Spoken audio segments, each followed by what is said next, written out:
एक नामी डाकू था। कौन था? नामी डाकू। डाकू भी नामी होते हैं। क्यों? जनता में बड़ा खौफ जमता है, उनका डर रहा रहता है। नाम था ज्वाला सिंह। क्या नाम था? ज्वाला सिंह। बड़ा खतरनाक डाकू। एक दिन की बात है, डाकू अपने बेटे को शिक्षा दे रहा कि बेटा सुन ध्यान से, तुझे मेरे जैसा नामी डाकू बनना है ना, तो कभी धर्म कार्य मत करना, मंदिर में कभी मत जाना, जहां सत्संग हो रहा हो वह कहीं नहीं जा, कभी मत जाना। बड़ी अच्छी बात कही है ना। तो ऐसा पाठ सिखाया, बोला कि मेरे जैसा अगर बनना है तुझे। अब ज्वाला सिंह तो रहा नहीं। अब वो उसका बेटा, वो भी वैसा ही डाकू बन गया। डाकू का बेटा डाकू ही तो बनेगा ना। वो भी बन गया डाकू। क्यों? लालच में, धन के लोभ में। किससे? बहुत जल्दी आसानी से अच्छा धन प्राप्त होता है। एक दिन ऐसे ही कहीं से चोरी करके आ रहा था वो डाकू। बहुत भीड़ इकट्ठी थी एक जगह। किस तरह? जैसे आप लोग सब बैठे हुए हो, बस वैसे भीड़ इकट्ठा थी। वो सोचा, अरे बड़ी भीड़ है, जाऊं। तो भीड़ में क्या करते हैं चोर लोग? जेब से धन उठा के भाग जाते हैं। अब चोर है और क्या सोचेगा। अब गया अंदर, देखा क्या हो रहा है भैया। देखा क्या, अरे यहाँ तो पंडित जी कथा सुना रहे हैं। तुरंत उसको अपने पिता की बात याद आई। क्या? कि बेटा कभी धर्म स्थान में मत जाना, कथा वथा मत सुनना। कान बंद कर लिया तुरंत और पीछे पीछे चलने लगा। पीछे चल रहा था बेचारा, तभी एक कांटा पैर में चुभा। अब कांटा चुभा है तो निकालना तो पड़ेगा ही। एक कान ढका हुआ है, दूसरे हाथों से कांटा जैसे ही निकालने वाला था। अब एक कान में भी तो सुनाई देता है ना, देता है कि नहीं? क्या सुना वो? पंडित जी सुना रहे हैं, सुनो भक्तों, देवी देवताओं की ये 3 बातें जान लो। क्या? कि देवी देवताओं की कभी परछाई नहीं होती। फिर पंडित जी बोले दूसरा क्या? कि देवी देवताओं के शरीर से कभी पसीने नहीं निकलते। और ये याद रखना भक्तों, जब भी भगवान देवी देवता इस धरती में अवतार लेते हैं, चरण धरती पे नहीं रखते। आते हैं चरण धरती पे नहीं रखते। बस ये 3 बात वो डाकू सुन लिया, कान बंद किया और तुरंत निकल लिया। एक दिन उसका विचार हुआ कि अपने राजा के यहाँ चोरी किया जाए।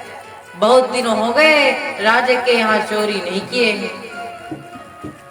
रात की बात है, सब मंत्रीगण राजा सब आराम कर रहे हैं, पहरेदार पहरा दे रहे हैं। चुपके से गया ये डाकू, राजा का सारा धन चुराया और भाग गया।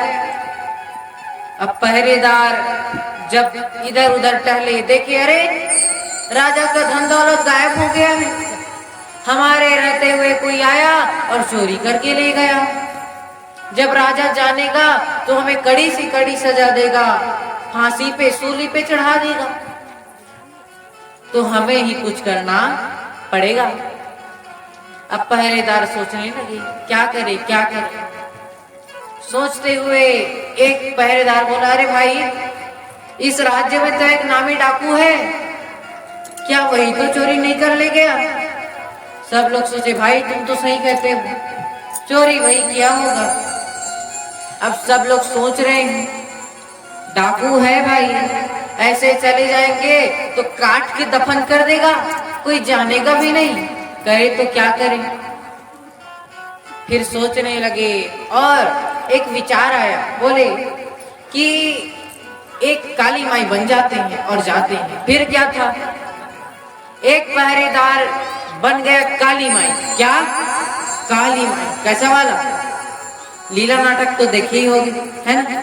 लंबी लंबी लाल लाल जीवा निकाल ली है, काले काले पूरे चेहरे में शरीर में लगा लिए। फिर चले अब वो पहरेदार काली माई का रूप धारण करके उस डाकू के इलाके में गया। डाकू के इलाके में जैसे ही गया, बेचारे को डर सा लगने लगा। क्यों? डाकू है, अगर थोड़ा भी जान गया कि ये काली माई नहीं तो काट डालेगा भाई। गए डाकू के घर के आगे और वो पहरेदार काली माई के रूप में चिल्लाने लगा, बोला, अरे बेटा, लंबी लंबी चोरियां करते हो, कुछ तो दान करो, काली माई आई है, कुछ तो दान करो। सुन रहा है बेचारा। कौन?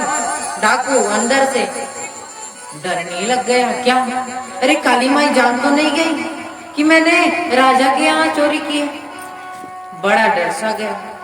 अब इधर फिर बोली, जल्दी निकल, नहीं तो यहीं से भस्म कर दूंगी। बेचारा बहुत ज्यादा डर गया और डरते हुए आया, दरवाजा खोला, देखा, अरे बाप रे, ये तो सच में काली माई है। अब करो तो करो क्या? अब बोलने लगा वो, जा, जितना भी राजा के यहाँ से धन चोरी किया है बेटा, ला, कुछ तो दान कर। अब डाकू घर अंदर फिर जाने वाला था। क्यों?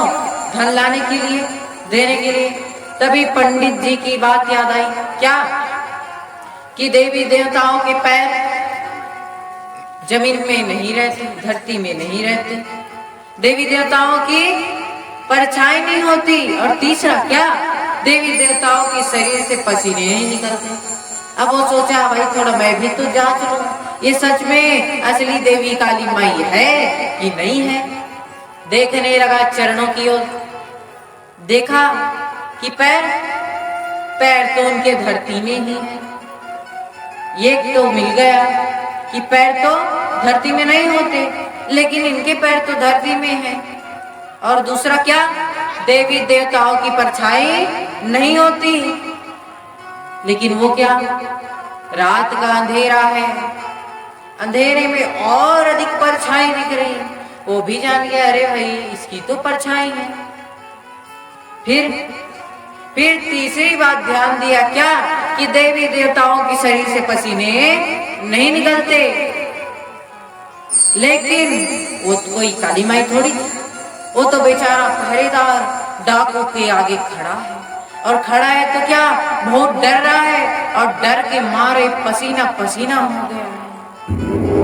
अब वो डाकू तो जान गया कि ये काली माई नहीं है।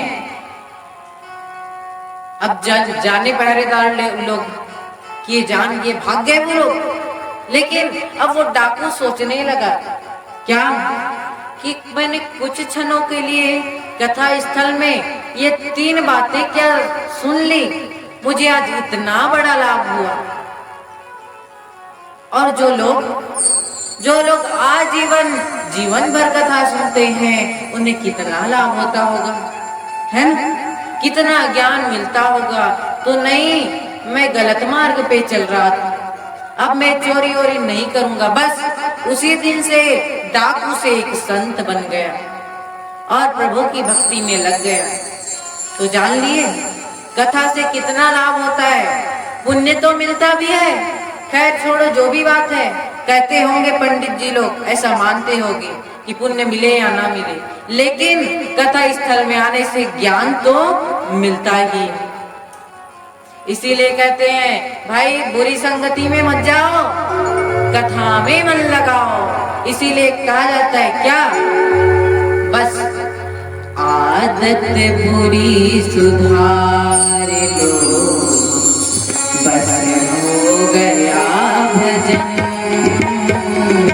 आदत बुरी सुधार लो, बस हो गया भजन। मन की तरंग मार लो, बस हो गया भजन। आदत बुरी सुधार लो, बस हो गया भजन।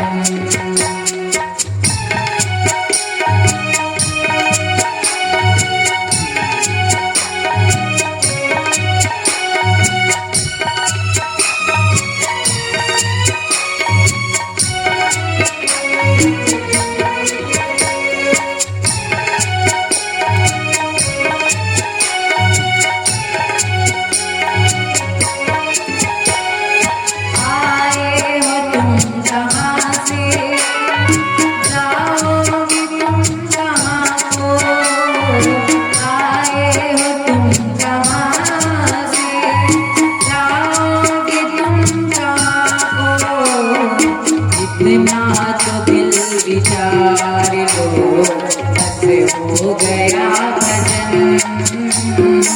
आदत बुरी सुधार लो, बस हो गया भजन, बस हो गया भजन।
हो गया भजन, आदत बुरी सुधार लो, बस हो गया भजन, बस हो गया भजन।